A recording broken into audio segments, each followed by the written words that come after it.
She waited 30 years for the perfect revenge. Revenge doesn't always come with fire and fury. Sometimes it comes quietly, dressed as patience, and it lands harder than you could ever imagine. This is the story of my aunt, a woman with the sharpest wit and the longest memory I've ever seen. And believe me, her revenge is something people in my family are still talking about 30 years later. When my aunt turned 40, she was expecting a normal celebration. You know, cake, laughter, maybe a thoughtful gift or a kind card. But one of her so-called friends decided to make a joke out of her milestone. She handed my aunt a card that read, "Lordy, Lordy, look who's 40. Now, on the surface, maybe it doesn't sound that bad. But the way she said it, the smirk on her face, the laughter that followed, it stung. It wasn't a card meant with love or humor. It was meant to jab, to poke fun at her age, to remind her she was getting old. My aunt, though, she didn't say a word. She smiled politely, tucked the card away, and carried on. But she never forgot. While most of us would have shrugged it off, she quietly made a mental note, the kind of note that doesn't fade with time. She thought to herself, one day this card is going to come back around.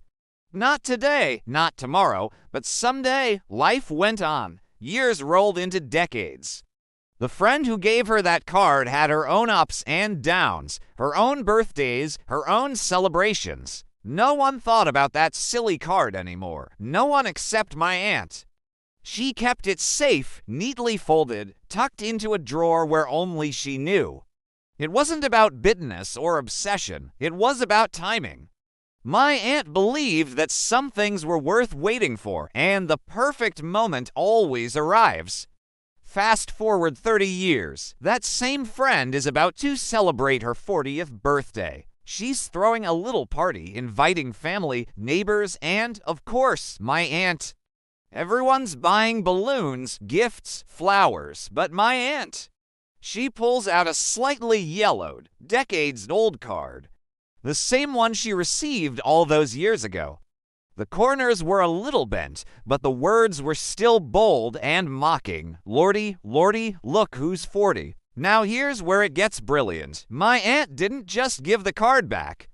She wrote inside, in her neat handwriting, right back at ya, LOL. She slipped it into an envelope, sealed it, and handed it over with a smile that only she could wear, the kind of smile that hides a secret 30 years in the making.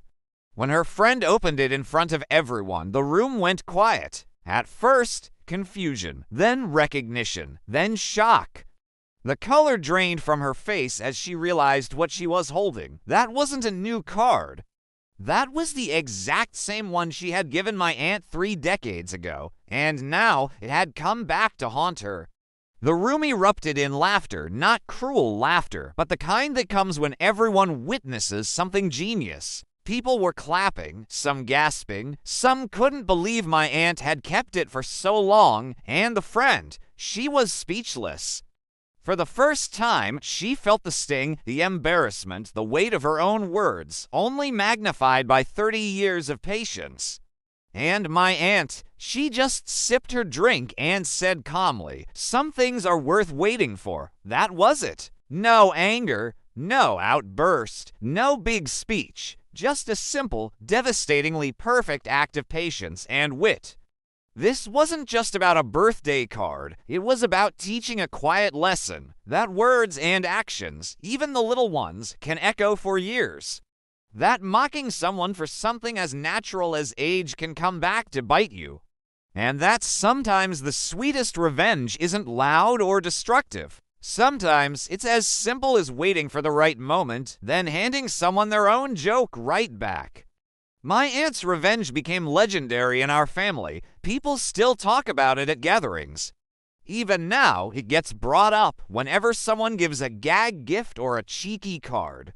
It's a reminder that kindness should always be the first choice, because you never know who has the patience and the memory to turn your joke into your own downfall.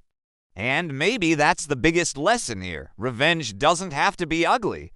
Sometimes it can be poetic. Sometimes it can be quiet. And sometimes it can be 30 years in the making and still land harder than any insult ever could. So the next time you think of being funny at someone else's expense, remember this story, because someone out there might just be patient enough to turn your words into the punchline of their perfect revenge story.